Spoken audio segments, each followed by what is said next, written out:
안녕하십니까, 장욱합니다. 어제에 이어 오늘 한국화 방송이 부산 부동산에 대한 입장을 한번 밝혀야 될 것 같아서 어제 제가 부산 신축 아파트 하락할 것이다 라는 방송을 했는데 그에 대한 물론 반발도 있겠죠, 그죠? 또 있고 해서 제가 한 번 더 부산 부동산에 대한 저의 입장을 한 번 더 밝히도록 하겠습니다. 제가 부산 부동산에 대해서 방송을 하게 되면서 제일 처음에 제가 어떤 방송을 했냐면은 부산 부동산을 분석할 때 저는 서울 대비 부산 부동산을 분석하는 방법을 제가 강조해 왔습니다. 그래서 초기 화면을 보시면은 자, 부산은 어떻게 변화해 왔고, 그래서 부산의 어떤 지역은 서울의 어디하고 비슷하기 때문에 서울의 발전상과 대비해서 앞으로 미래는 어떻게 될 것이다 라는 방송을 했죠. 거기에 대해서 조금 호응이 있는 분이 호응을 많이 해주셔서 이렇게 이만큼 한 것 같습니다. 그리고 제가 부산 부동산 그 다음에 이제 이야기한 것은 부자 동네 순위, 그죠? 부자 동네 순위 했는데, 자, 제가 부동산에 대한 저희 개념은 부자 동네에 그 다음에 대장 아파트를 취하라, 그죠? 가지라 하는 거죠. 왜냐하면은 오를 때 빨리 오르고 내릴 때 천천히 내린다는 입장입니다. 그래서 제가 뭐 부자 동네를 이렇게 자꾸 방송에서 요즘 수영구, 해운대구, 수영구, 이런 남구 쪽을 동래구, 부자 동네를 제가 많이 거론을 하면서 방송을 하게 되는데 거기에 대해서 아파트를 가지고 계신 분들이 많이 물론 반발을 하실 거로 봅니다. 왜냐하면은 부산 부동산에 대한 입장이 최근에 많이 올랐습니다. 그죠? 올랐죠.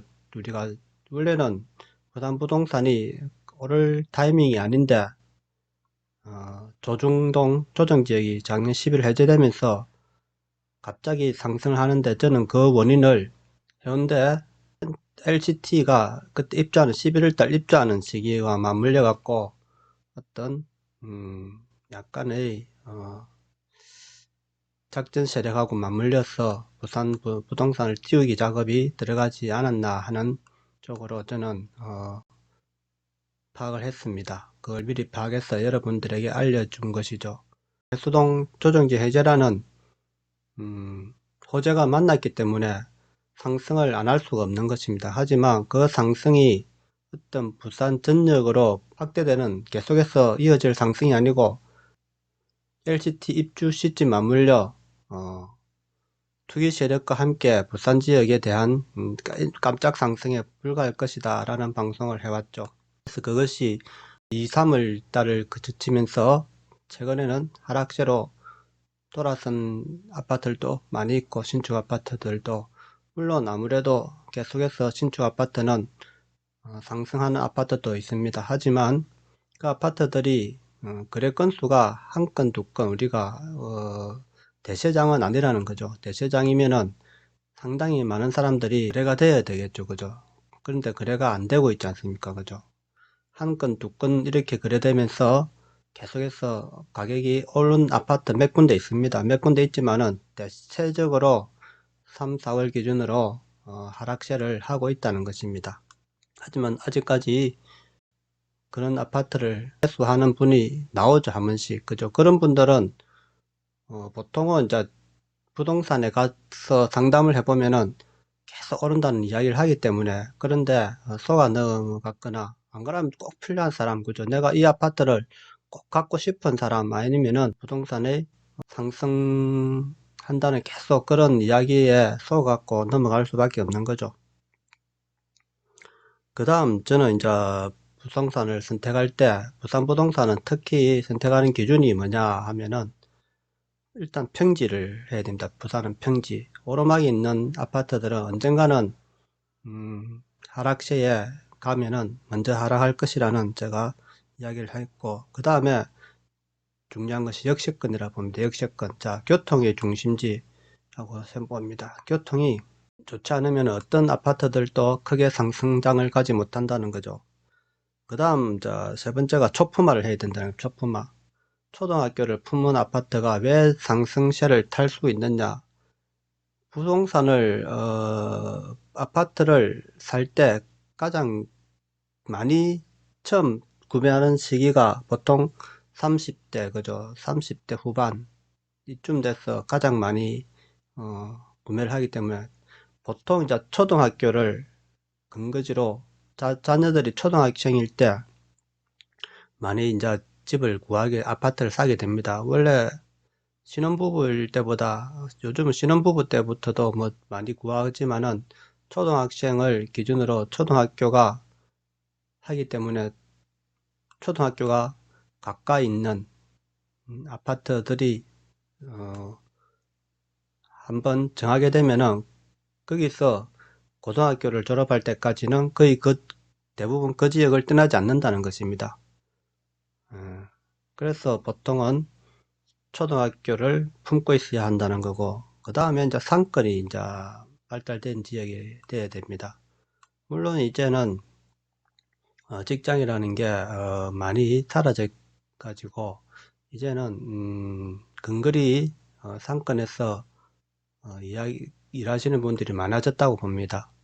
그렇기 때문에 상권이 많이 확보된 지역에 있으면은 일자리도 많기 때문에 그런 지역이 선호하는 경우가 보통 많을 거고, 그 다음이 이제는 조망이라고 봅니다. 부산에는 조망이 좋은 아파트들이 상당히 많습니다. 그저 바닷가 라인을 끼고. 하지만 그 조망이라는 것도 이런 앞에 평지 역세권 초등학교 초품화 상권이 받쳐주지 않는 아파트들은 그렇게 대세장을 가시지 못한다는 거죠. 그래서 물론 조망권이 어느 정도의 변수는 될 수 있습니다. 특별한 그렇지만 영구 조망권 이런 것이 물론 대세장이 될 수 있으나 그것이 전부가 될 수 없는 거죠. 아무리 조망이 좋아도 교통과 그 다음에 초등학교를 품지 않는 이런 아파트, 상권이 없는 아파트들, 이런 아파트들은 결국에는 반짝 상승했다가 다시 어, 그 이상 가지 못한다는, 대세 상승을 이끌지 못한다는 것입니다. 그리고 이제 부산 부동산의 그 다음 제 입장은 부산 부동산에는 절대 강자 지역이 없다는 겁니다. 과거에는 강북동 위주로 발달을 했죠. 그죠? 서구 중심으로, 중구와 서구, 동구 중심으로. 하지만 그것이 이제 서면 중심으로 바뀌면서 부산은 서면 중심권 지역이라 해도 과언이 아닙니다. 사통발달 서면을 안 지나가고는 있을 수가 없는 거죠.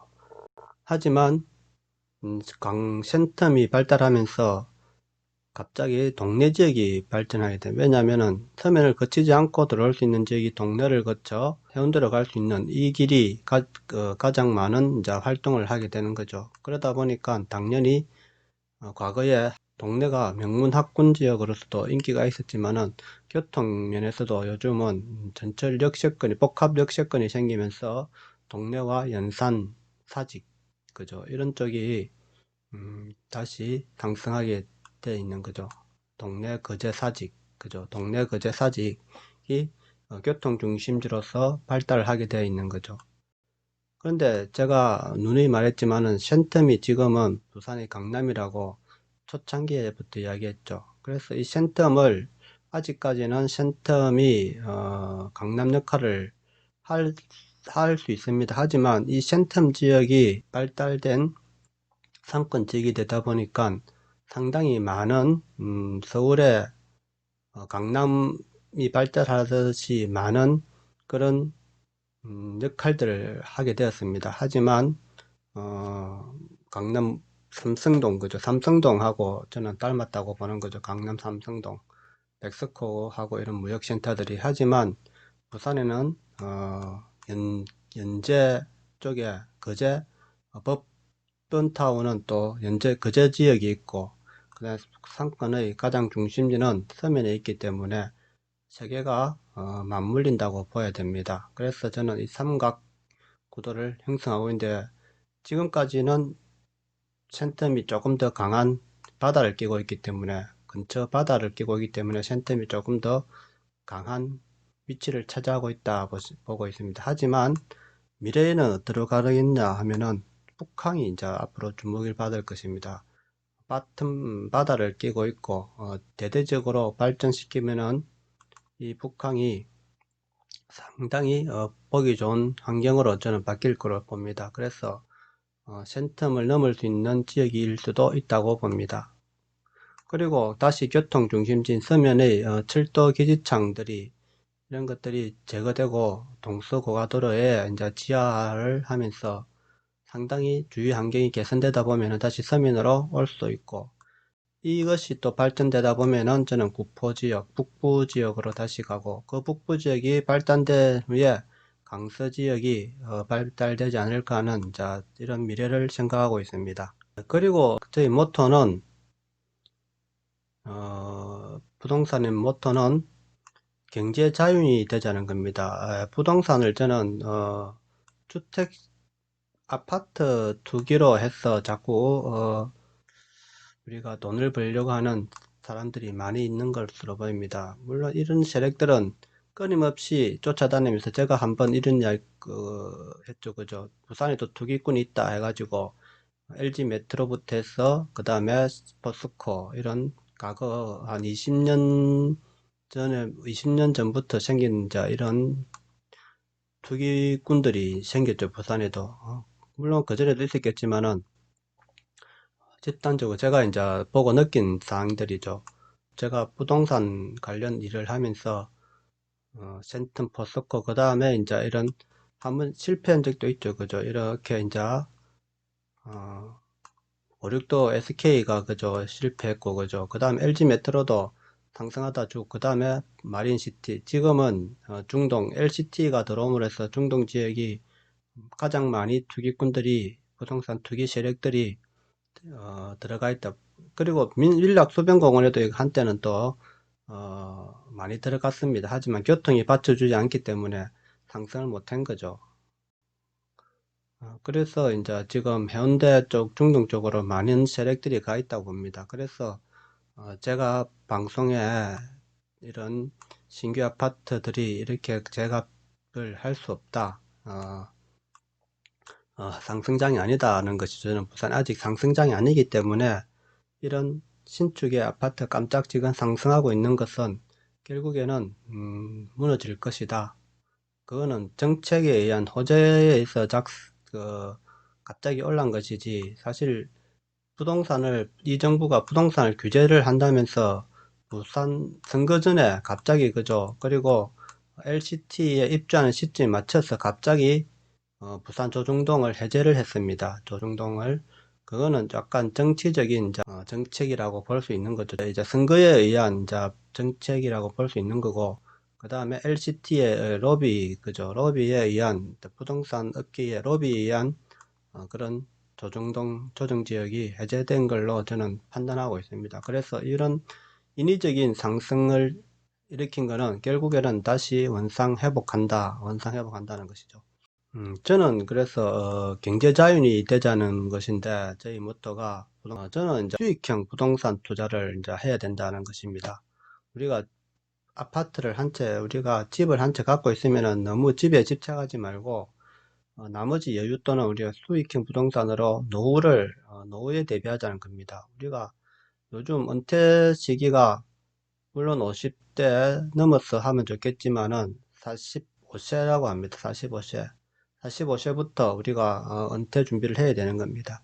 갑자기 45세에 은퇴할 수도 있는 거고, 50세 넘어가면은 보통 은퇴를 이제 생각해야 되기 때문에, 은퇴 후 경제적으로 우리가 월 수익이 생길 수 있는 어, 수익형 부동산 이야기를 하려고 하는데, 물론 이제 많은 사람들이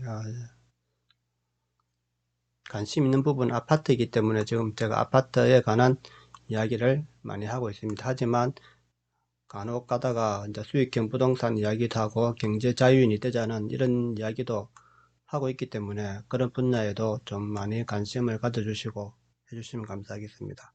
저는 항상 부동산을 그죠, 그러니까 부자 동네를 내가 인정합니다. 이게 저 부자 동네라는 거는 부자 동네가 좋은데 물론 잡으면 좋겠지만은 우리가 급등한 아파트들을 지금 잡을 필요가 없다는 겁니다. 그런 아파트들이 지금 상승 시기를 타려면은 전체적으로 우리가 시장이 받쳐줘야 되는데 지금 시장이 받쳐주지가 않는 것입니다. 그리고 부산은 공급이 많습니다. 아직까지. 왜냐하면 지금 분양가로 분양을 해버리면은 부산에는 어디든지 분양을 해도 다 분양을 할 수 있는 지역입니다. 그래서 저는 계속해서 분양 일어날 것이고, 요즘 보십시오.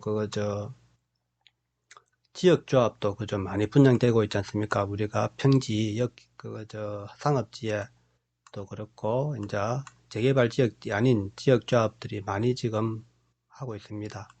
이런 아파트들도 거의 성공적으로 요즘 이루어지고 있지 않습니까? 그거는 분양가가 비싸기 때문에 그렇습니다. 분양가가 높기 때문에 어느 지역을 우리가 허물고 지어도 다 지을 수 있는 것입니다. 그러면은 앞으로 부산 이런 분양가 고공행진을 하고 있다면은 저는 계속해서 이런 평지 지역에도 많은 지금 재건축, 재개발 이런 사업이 계속해서 일어나리라고 봅니다. 부산에는 아직 낙후된 주거지역이 많습니다. 그래서 이런 평지의 주거지역이 제가 알기로는 아주 상당히 많습니다. 이런 지역들이 계속해서 일어날 것으로 봅니다. 그래 되면은 언젠가는 더 그게 끝나겠죠. 그죠? 그래서 저는 현재 부산 부동산 분양 가격은 높다. 그죠? 구축에 비해서 상당히 높다라고 보는 것이고, 근데 그것을 선호하는 사람들이 많기 때문에 오히려 구축이 지금 멸시를 받는 거죠. 왜냐하면은 자, 신축만 대기하고, 자, 무주택자는 신축을 많이 기다리고 있을 거고, 근데 구축이 안 팔리는 거죠. 그러다 보니까 구축을 사게 팔든가 신축을 포기하든가 앞으로 가다 보면은 둘 중에 하나는 해야 될 것입니다. 그러다 보면 구축 매물이 빨리 사게 놓을 것이고, 그러다 보면은 신축 가격도 그 영향을 계속해서 상승을 한 것이 무너질 수 있다는 것입니다. 왜냐하면 금매가 이제 나오기 시작하게 되는 거죠. 계속해서 부산은 대단지 지금 분양 시장이 남아 있습니다. 그런 분양 아파트들을 분양받기 위해서 또 분양 딱지를 사든가 뭐 해서 받겠죠. 그죠? 그래서 많은 사람들이 구축을 팔아야지 신축에 들어갈 수 있는 사람들이 많이 있다고 봅니다. 결국 부산은 신축 아파트는 떨어질 수밖에 없다는 겁니다. 신축은 입주할 시점이 가장 많이 넣어져. 보통 일반적으로 입주하는 시점에 아파트들이 가장 싸게 많이 나옵니다. 왜냐하면 구축을 안 팔렸을 때 구축과 신축 중 하나는 해결해야 되기 때문에 전세를 싸게 놓던가 안 그러면은 전세를 놓던가 구축을 팔든가 해야 되는데 전세가 안 팔리면은 신축이라도 빨리 팔 수밖에 없는 겁니다. 그래서 많이 싸게 놓을 수가 있는 겁니다. 자, 오늘 방송은 저희 입장을 이야기했는데 물론 좀 두서없이 이야기했습니다. 하지만 제 말대로 부산시장이 움직이고 있다는 사실은 많은 사람이 인정하고 있고, 물론 이제 신축 아파트를 가지고 있는 사람들은 인정 안 하겠죠. 그죠? 그런 사람들은 계속해서 저에 대한 반발을 할 것입니다. 하지만 제 방송을 봐주시고 청취해 주시는 것은 감사합니다만 스스로 조금은 격식을 갖춰서 해주시면 감사하겠습니다. 자, 오늘 방송은 여기까지 하겠습니다. 방송 내용이 좋았다면 구독과 좋아요 부탁드립니다. 감사합니다.